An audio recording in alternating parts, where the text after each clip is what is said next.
Innovation, disruption, and big issues. This is Business Game Changers with Sarah Westall.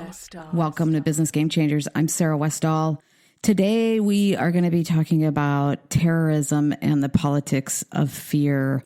We're having sociologist David Altheide come to the show, and he's going to be talking about all his research into the mass media and how they're using fear as a way to manipulate the public. He actually teaches sociology at the university level, and this is something he's been teaching for a while now, and he wrote a book called Terrorism and the Politics of Fear, and that came out back in 2006, but he has a new edition that's coming out this fall.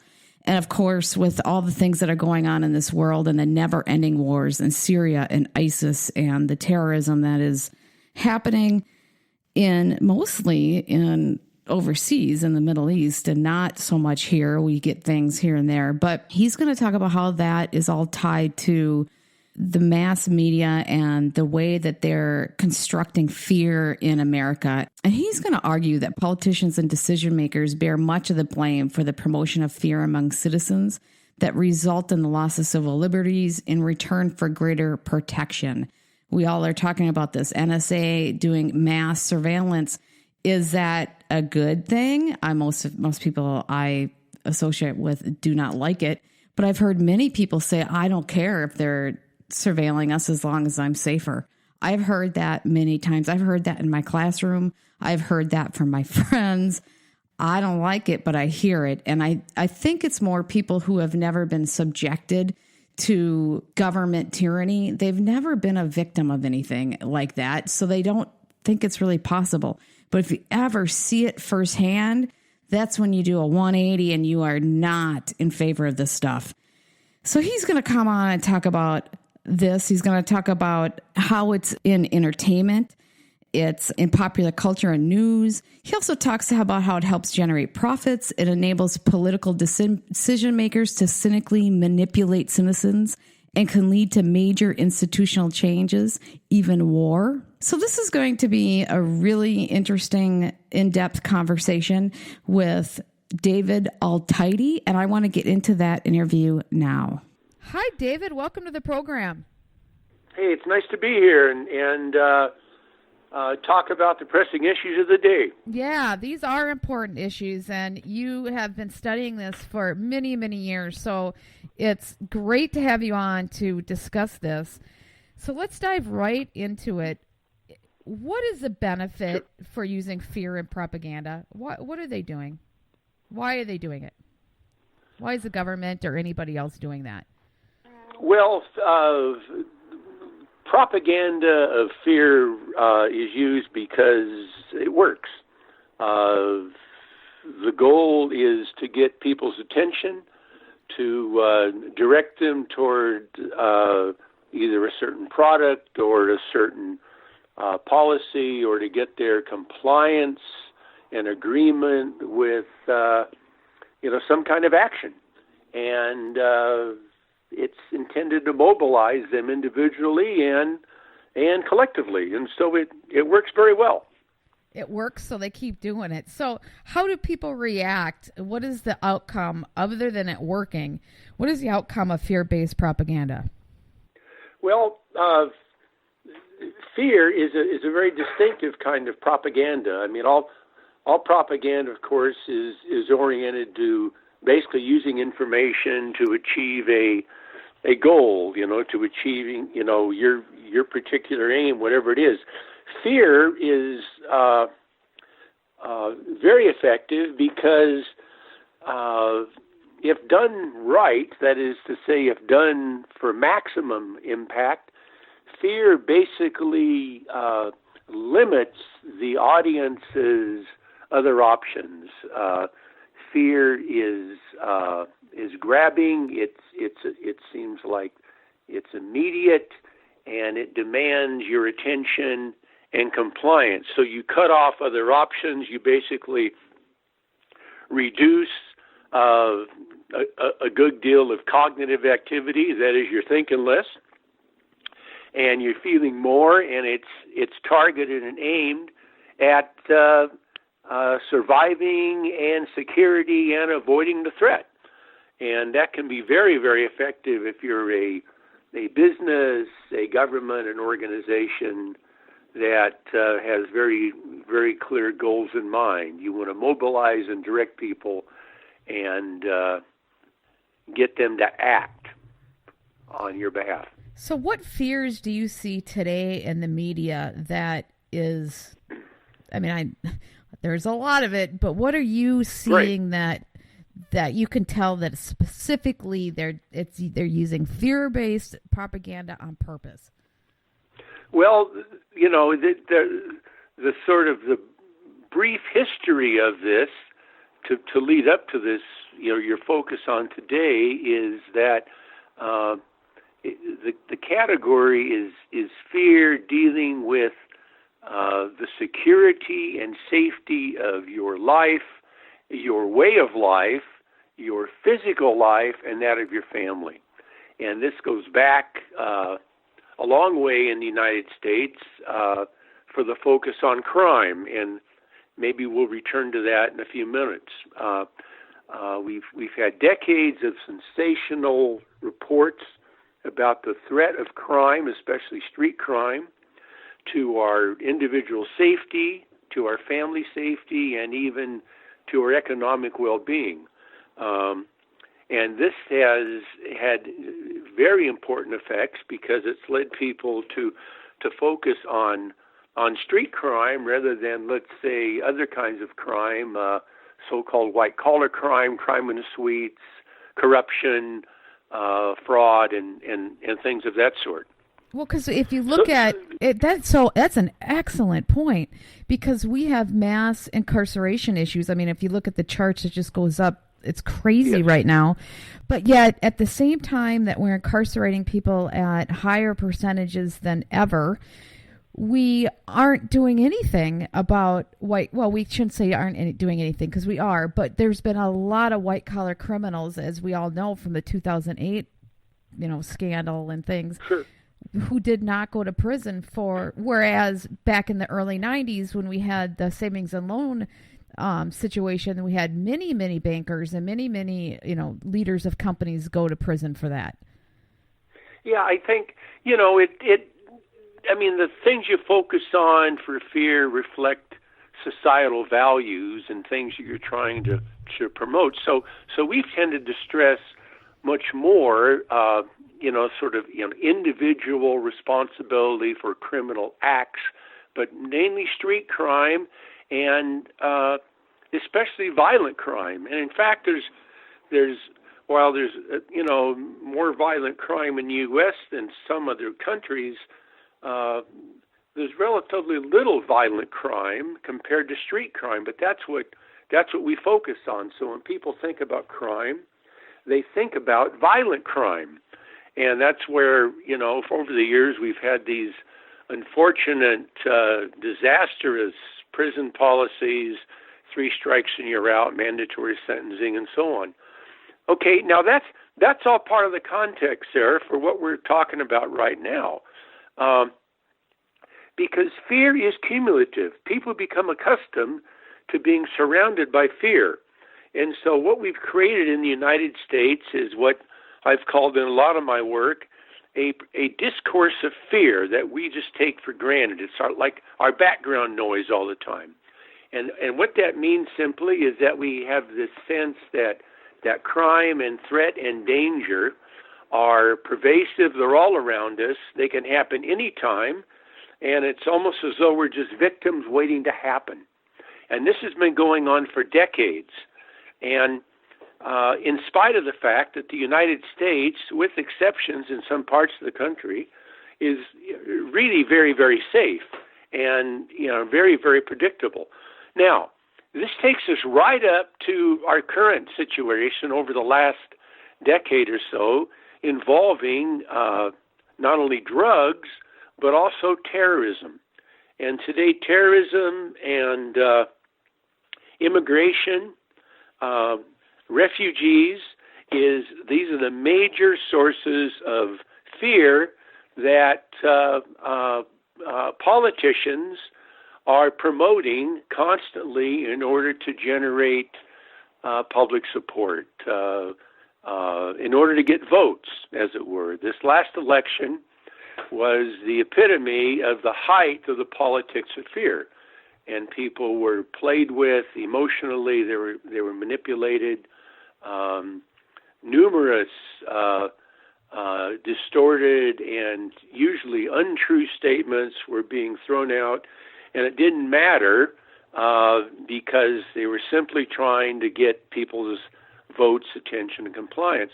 So that's sort of where we are today, because this really gets people's attention. It leads them to want to take action then against what? Against the sources of this fear. And the sources, of course, are also defined by the propagandist of fear. And so in our case today, the sources of the anxiety in our country, if not actual physical fear about our bodies and the safety of our family members, are terrorists, and especially immigrants who are likely to be terrorists. So the solution then, of course, as it often has been in our country, is to blame the poor, to blame the immigrants, to blame the relatively powerless people for our problems. So we want to crack down immigration. We want to stop terrorism, even though terrorism is not a threat to the physical lives of the vast majority of Americans. You're more likely to get hurt or killed by furniture falling on you in your own home, if not falling out of bed, than you are by a terrorist in our country. And politicians and the people that put this stuff out, they of course know all this, but they're also counting on the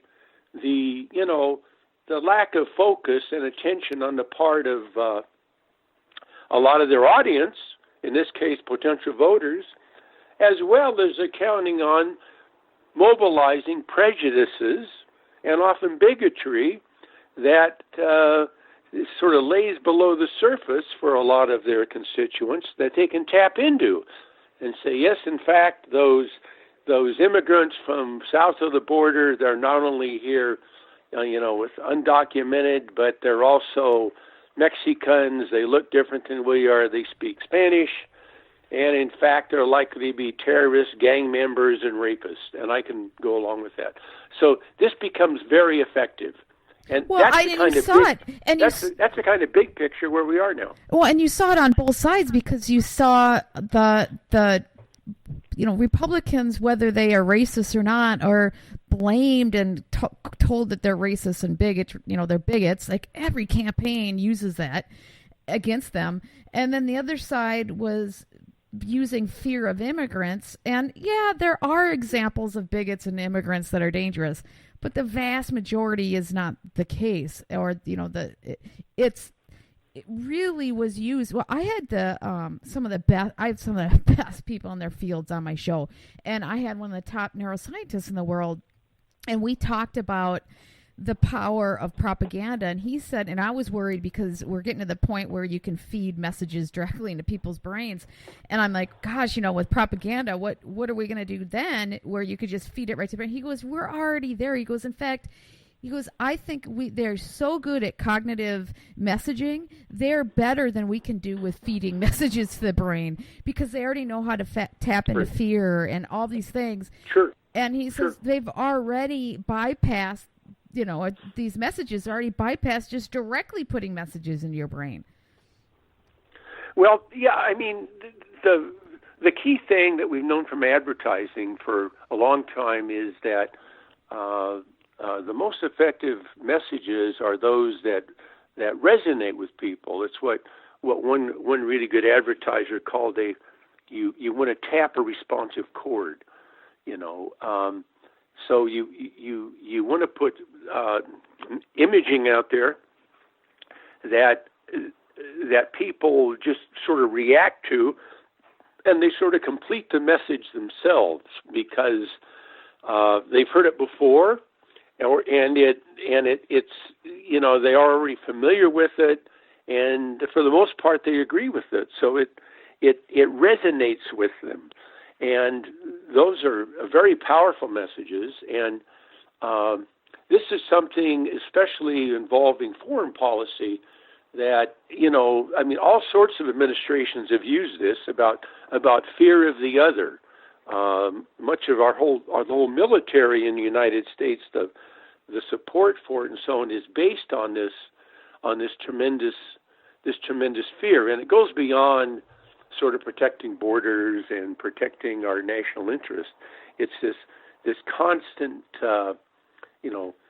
hammering away that we're under threat, that you're facing imminent attack. And the really neat thing about terrorism for people who operate this way is that with terrorism you don't even need a defined national enemy.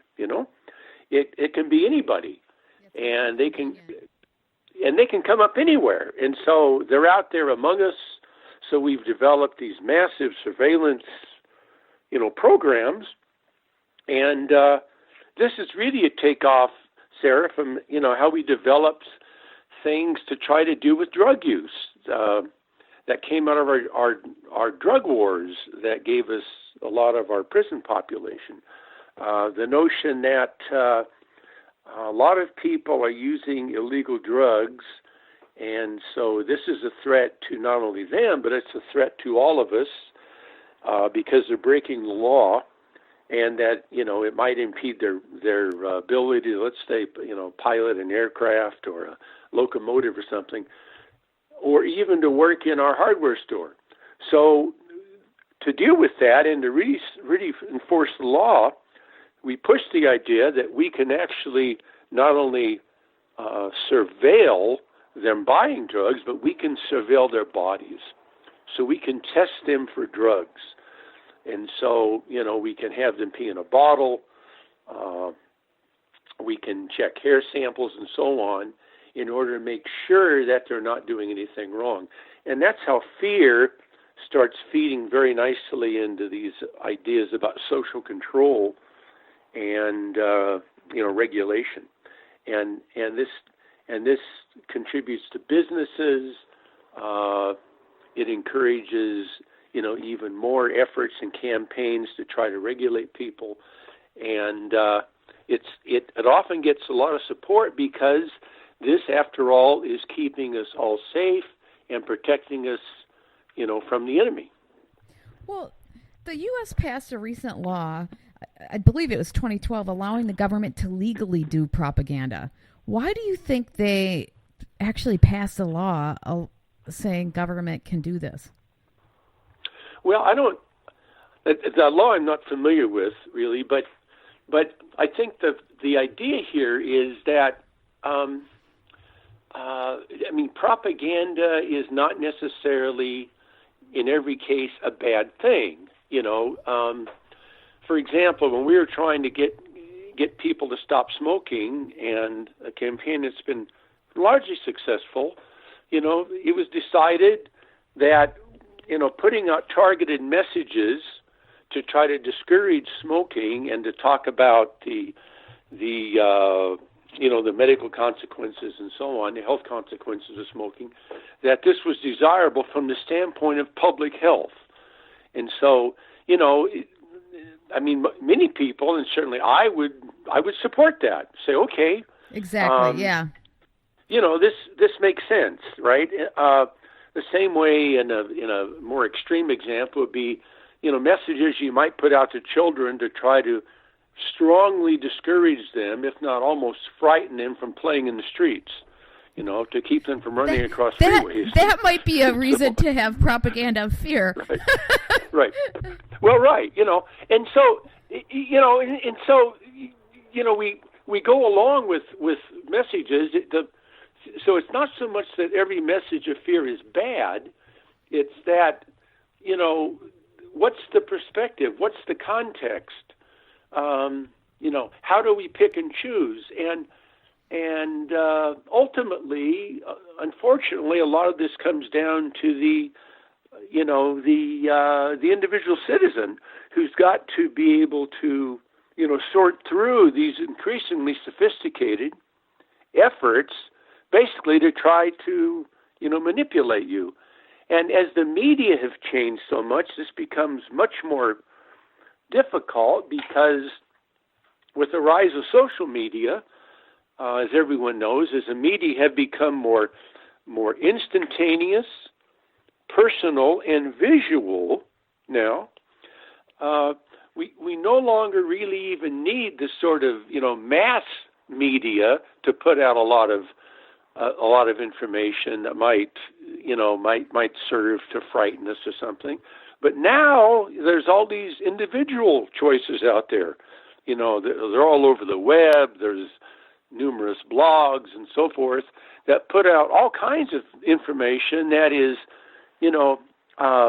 clearly bogus by any standard, but yet many people buy it, they accept it because it encourages their own view of reality, which is nurtured, and they can share with their friends on their networks, and that's cool because that makes them seem important and knowledgeable too. And so the slightest bit of information now gets passed around, it gets reinforced, it gets amplified, right? And it becomes more authoritative the more times you hear it. Well, and this can be very destructive. Well, the other thing is the more sensational, the greater chance people are actually going to share it and read it and do those things. So people are going after more and more sensational stuff, like you see it in pop music, except it's with sex, right? The more sexual, right. And they do that to get and it's like that with politics. The more sensational you can get it, the better. Yeah, because things have really deteriorated, but the media have contributed to this in a lot of ways. Right now it's primarily social media, but there's an important history to this. The thing with the social media, it's so fascinating because for over a decade, all kinds of authority has been challenged and ridiculed. So, for example, it's been legitimate to challenge not only the President of the United States, but to make personally nasty comments about the President. It's become legitimate to challenge science and scientific authority, experts on all kinds of things. And so this becomes encouraged and it becomes more common. And so now we're really to the point, and some politicians bask in this, where they discount basic facts and say, well, no, those facts don't matter. There's alternative facts. I heard over here, I heard this from this source, that this is what's going on. And if anybody asks, did you check it out? Say, well, no, but I heard it from the source. So this is all taking place there in the context now that basically there are no longer any real facts. Everybody's facts are sort of count the same. Real experts are rare now, that everybody's opinion matters as much. So if somebody gets cold when they go outside on a winter day, they can reject the idea that the planet is undergoing significant warming, because they can say, well, I got cold yesterday, and it snowed more in my neighborhood, so I don't think we have global warming. So that sort of rejection of science, of authority, of sources of facts, then is encouraged because you can get reinforcement for those views all over the place. Well, yeah, it's hard for people, an average person, to know, though. I mean, because if you're not an expert in a particular field of science and you're seeing messages from all different area, it's really difficult. But I think what's happening too is I teach a class on ethics at the business school at the University of Minnesota, and one of the things that we studied just this past week was how the tobacco industry used propaganda to confuse people and to prolong the inevitable legislation that was going to come down, because the scientists were saying, yes, this is causing lung cancer. And so what they did is they created think tanks and they funded alternative studies and things to really confuse the public. And they did it on purpose because their mode, and they found letters and things and strategy meetings showing what they were trying to do, that they were purposely trying to confuse the public and prolong legislation, and they had a pattern for doing it. And the thing is that now we know how to do that pattern, and that pattern is being enacted in so many ways, it's hard to know because that works. The other problem, though, is that science has always been a struggle and a debate, and has always been the edge of science is out. Or when you have a new way of thinking about it, has always created, like new scientists are always shunned and stuff. Even when they come up with a new paradigm that rocks the scientific base, it creates problems for that scientist and for whoever's trying to promote it. And so I think people have that in their heads, and then so everything is being questioned. Yeah, I think the sort of ambiguity, the problematic nature of certainty clearly, I think, enters into it. But I think we've, really sort of gone beyond that. I mean, the good example you use of tobacco is something that should be a lesson for people, and we need to be reminded of this, that there are very narrow interest groups that want to promote certain views of reality, that want to promote certain ways of what we call framing problems and issues that limit alternatives. And we need to be reminded of that so that when the new ones come up, we can say, in effect, with confidence, look, this is another one of those that's coming up here. Just like the tobacco industry fought, tooth and nail to try to keep cigarettes flowing and to maintain their marketing and so on, especially to attract young people. Now we need to be aware of these other efforts now that are going on. I mean, a good example of some of this happening now involves the sort of, the anti-vaccine movements that are out there, that with exceptions are based on very little solid information, that certain kinds of vaccines give your children autism and so on. But that these are repeated by neighbors that you like, and you're concerned about your own kids, and everybody has an anecdote, that they've heard about third hand.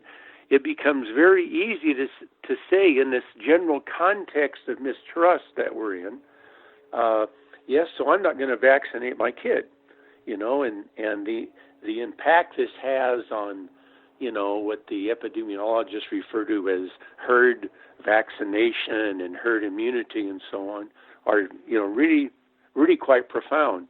So a lot of this means that the media have to help us understand these things too. And over the years, this has not been the strong suit for media because fear is great entertainment. Fear gets good ratings, okay? Fear draws attention. And so historically, the mass media have had a real interest in promoting messages of fear and sort of, impending danger. And we haven't done very well at trying to explain things, okay? So it's not surprising that people, aren't aware of some of these things. Although the good news is that as people get a little more education, they develop a little sharper critical thinking skills, And so I think relatively to another period in time, fewer people are sort of snowed and, blown over by a lot of these processes. People are getting a little bit better about thinking through them. And this is why, bad, false messages that don't work, that aren't accurate, pretty soon the impact, wears off because more and more people see through them. Well, there's a really good website called procon.org where it's not a political partisan. Have you heard of that website? Yeah. I think that is pretty good because it shows all the different sides and the data and the studies that have come out on all sides, and it just provides facts for people, and you can go to it in an objective, and they talk about critical thinking and how people need to teach critical thinking and how to look at the issues. And of course, for the things that are still out there where we have to learn more, the science will eventually flush out and the good science will win over time. But it's hard to know if you're not educated. So, and if there's lots of scientists that are debating and disagreeing with each other, it's hard to know. So as a critical thinker, you can see all the different sides and what people are saying, and then you can make up your own mind, and eventually the science will work itself out, and then it should be evident. Well, that's what you hope for. But sometimes it's not only the skill of the message manipulators, but when you have an audience after a while that has become, whether it's out of fear-based anger or other frustrations or in their lives, where they become much more oriented to sort of the negative, the sense that, no, I don't trust them, period, because, whether they have certain prejudices and bias and so on. I don't trust that, and so if they're telling me something different than what I believe, and that's always difficult to manage, I'm just not going to go for it. So the challenge is that people don't look at things in our day and age as much based on what we might call evidence, and it's not just because that they don't understand the evidence, they're just not inclined to even sort of challenge things that run contrary to their opinions of things, that run contrary to beliefs that they already have. And that's part of the purpose of education, to try to help people learn to crack some of that, but it's not as effective as we would like to think it is.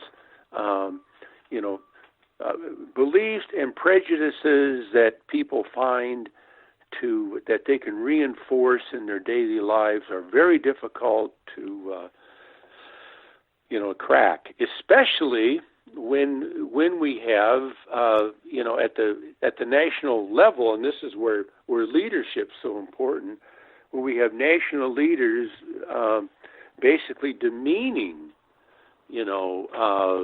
science, demeaning sort of tried and true wisdom about things as being hoaxes and as simply just not being true. That becomes, even more of a challenge. Well, why do you think the war on terror since 9/11 was used so heavily? And it's been such a focus of the national, our government, this whole war on terror.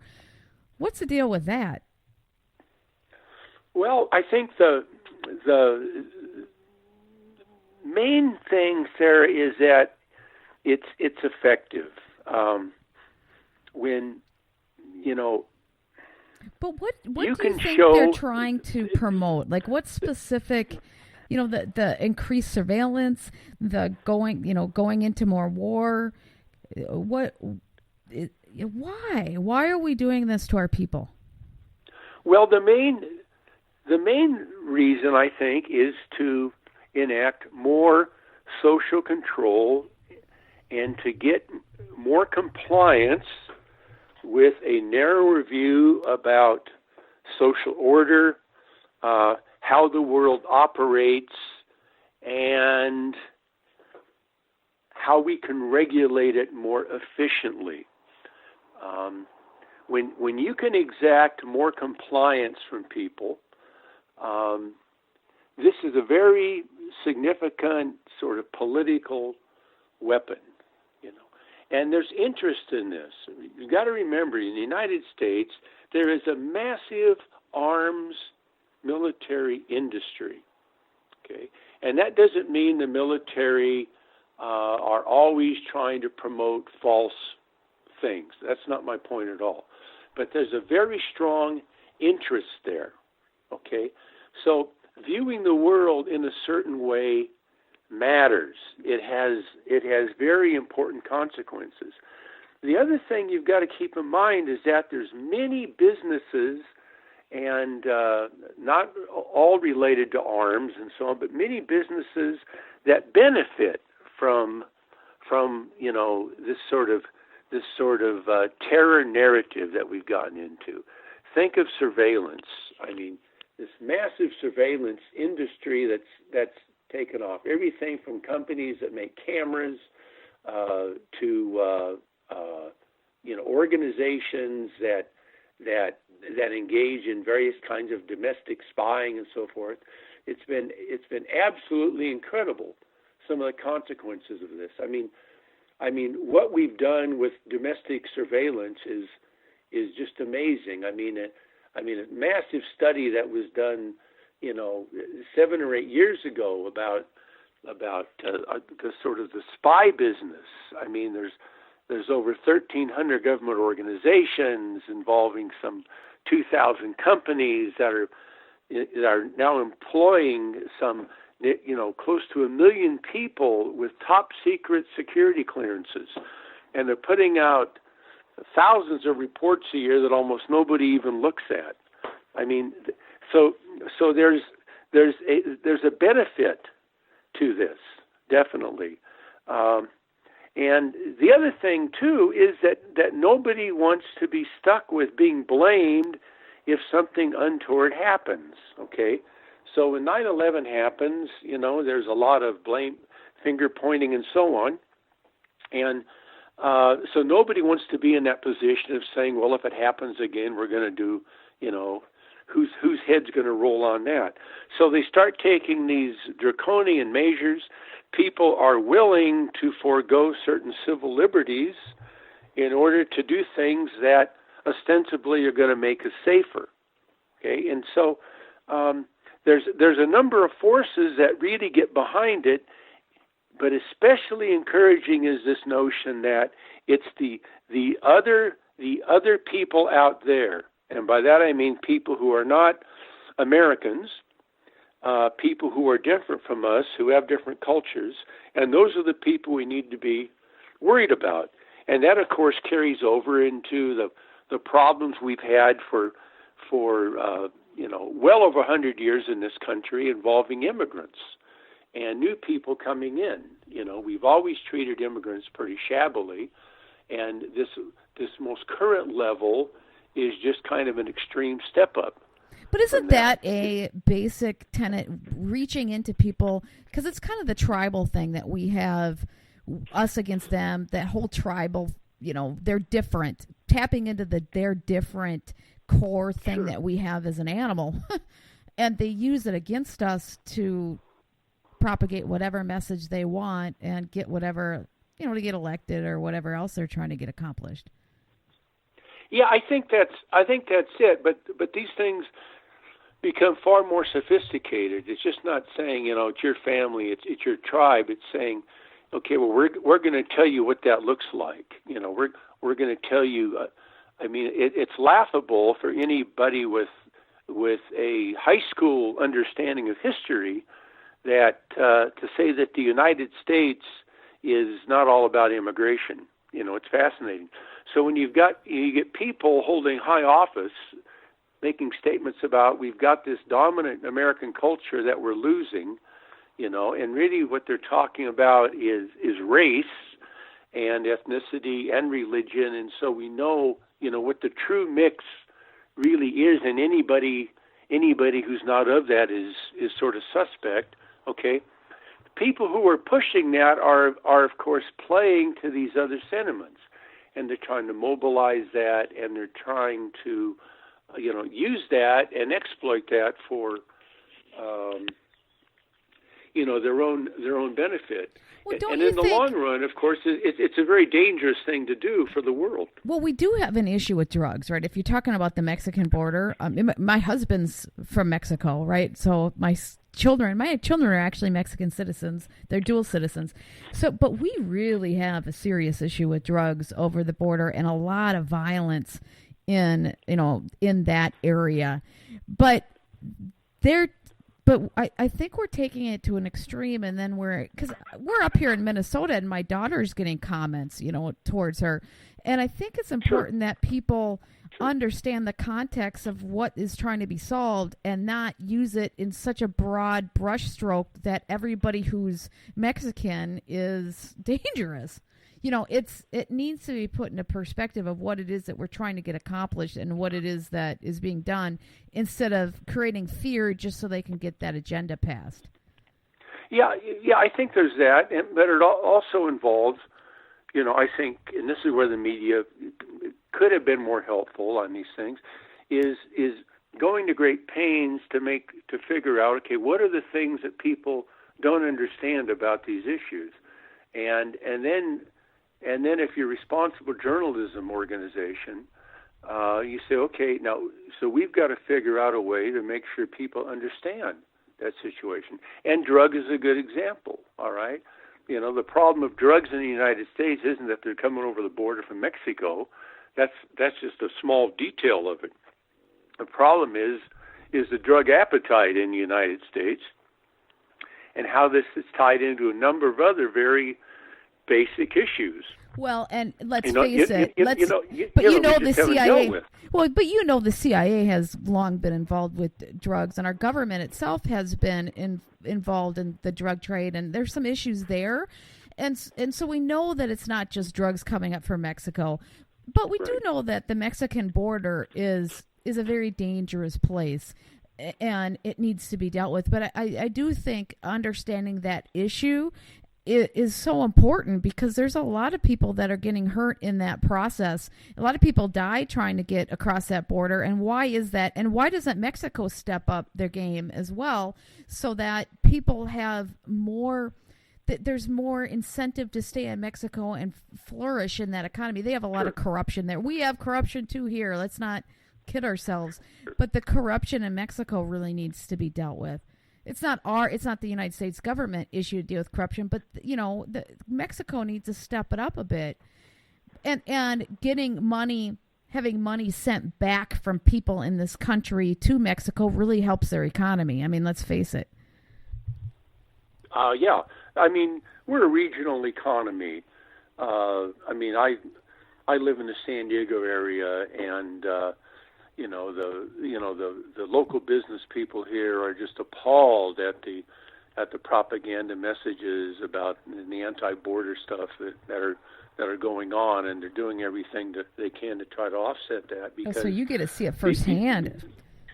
Well, and the economies of Mexico and the United States, especially in the Southern California area, are strongly intertwined. But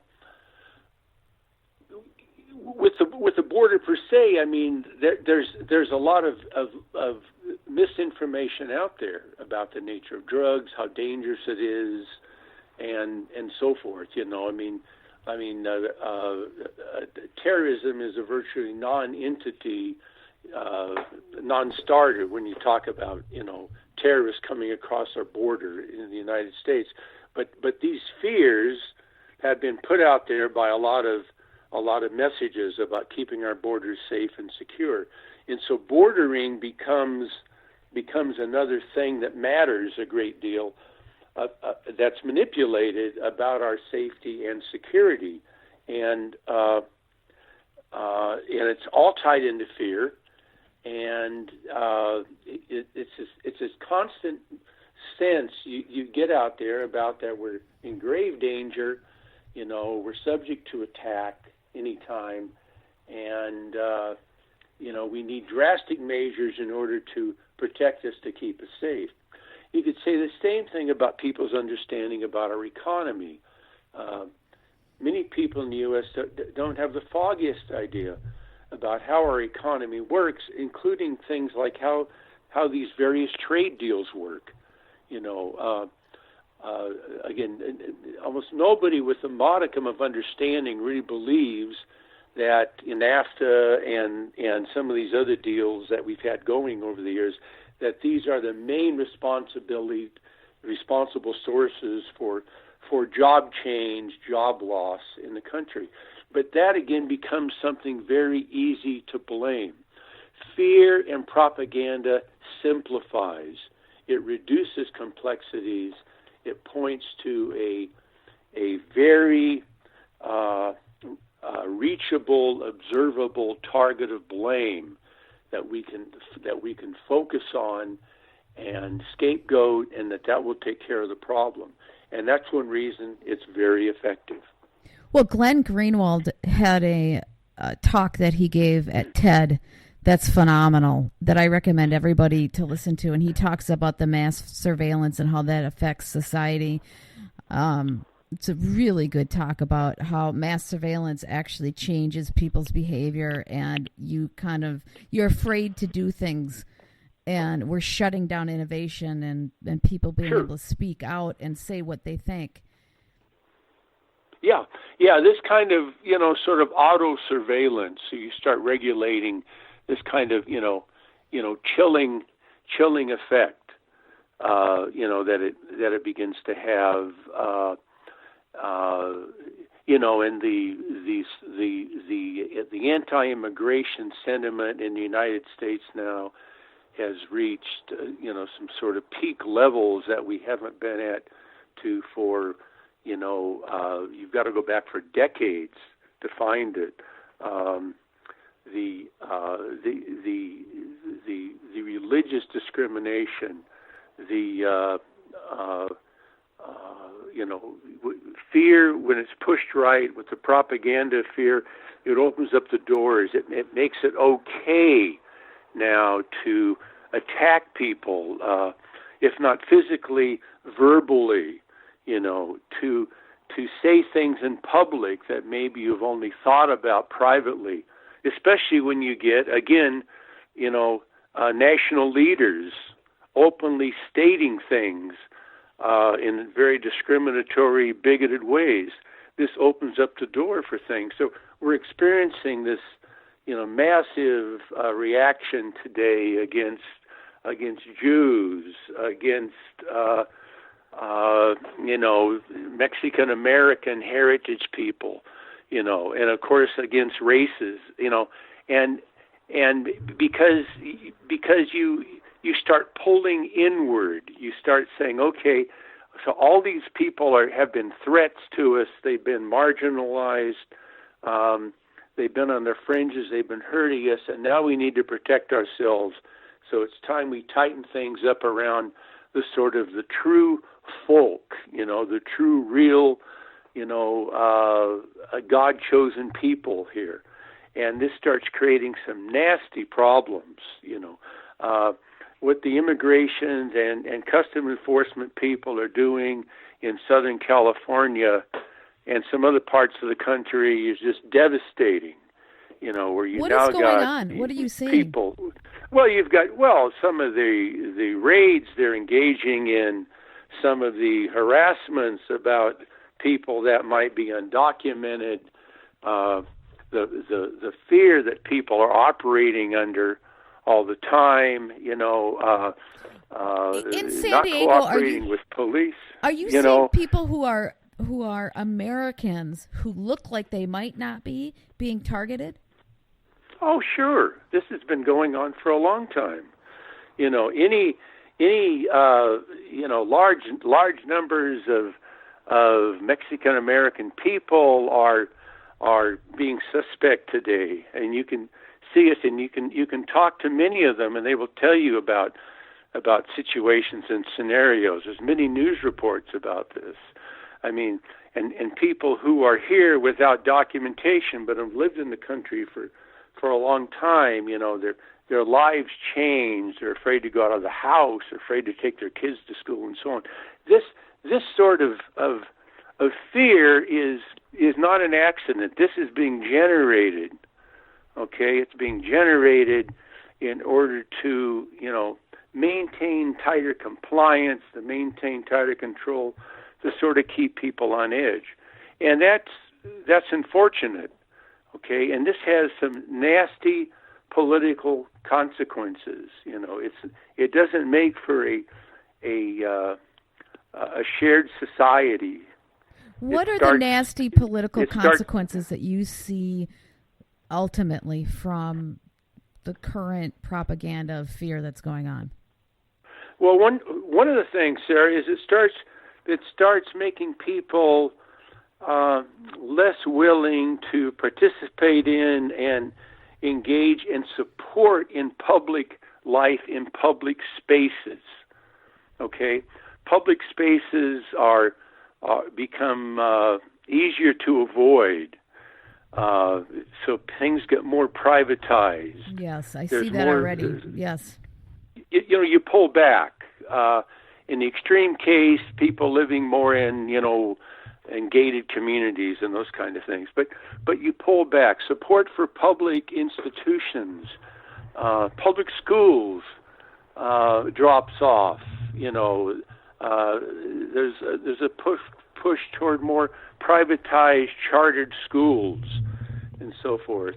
And there becomes just much more suspicion and less willingness, I'm generalizing now, of course, but to engage in public spheres of things. And this becomes, devastating for a community, for a country. And this has some long-term consequences. One of the main things that was so troubling about this last election was our, in terms of fear, was the change in public discourse of civility. I think that's the big difference, because you have a really hard time just having a conversation on some of these basic issues without people getting really angry. You can't just have. I don't know why some things where you just can't learn and try to understand the different situations without everybody getting so angry at each other on everything.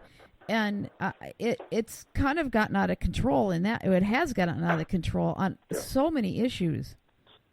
Yeah, I think, one of the things that's related to that is it started becoming okay, a while back, that in public life to call people names and to get very personal and to and this started with some of the big media.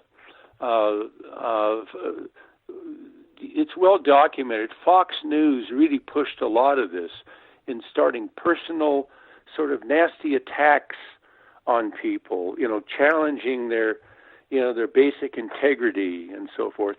And a lot of this then it escalated. Now everybody does it. Well, they might have started it, but everyone does it now.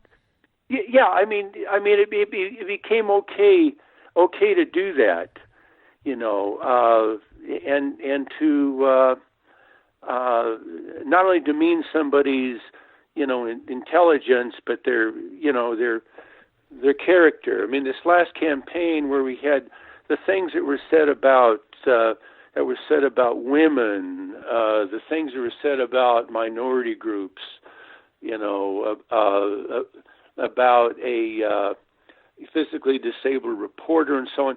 These kinds of things, they become okay, because if they're okay to say these things at the top, then, well, I guess it's okay. Well, when you change civil discourse like that, you start making a distinction between what it's okay to think about in private as opposed to say in public.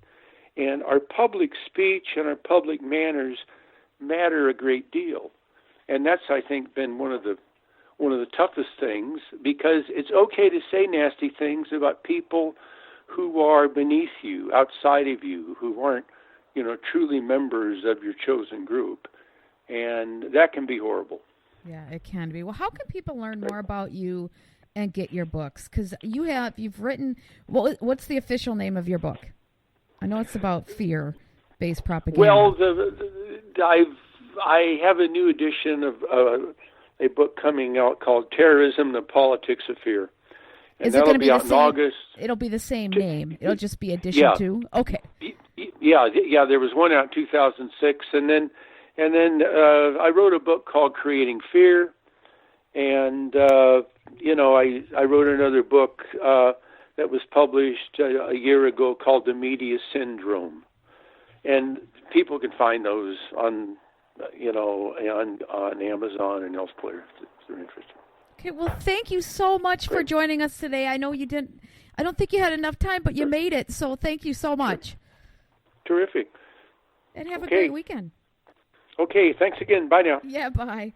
So that's all I have today, folks. If you want his contact information, you can go to my website at sarahwestall.com, and I'll have his contact information there, links to his older version of the book. And remember, he's going to have a new book coming out this fall with, incorporating all the latest stuff that's coming out. But I also want to tell you that I have a book, my first book published, called The Wrong Side of History.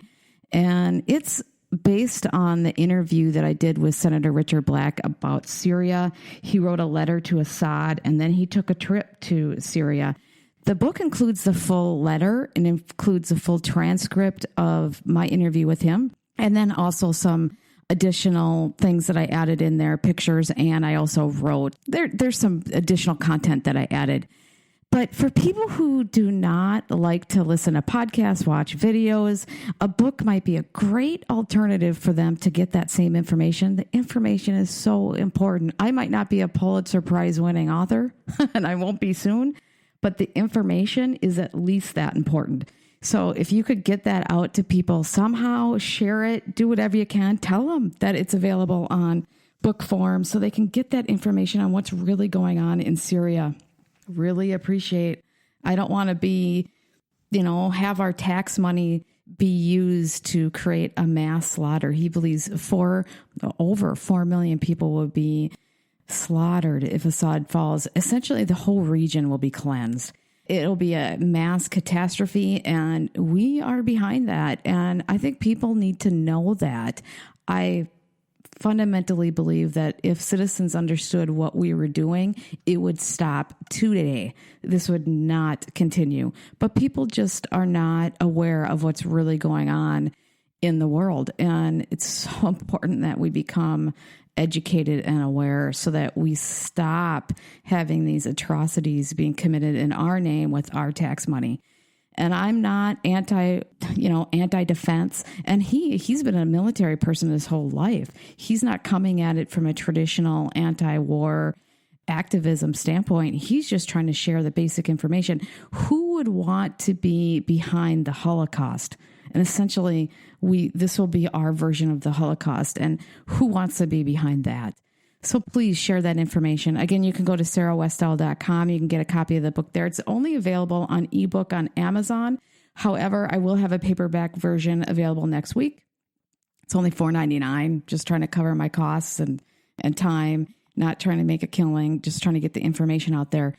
So again, sarahwestall.com, and I hope everybody has an amazing week and an amazing day.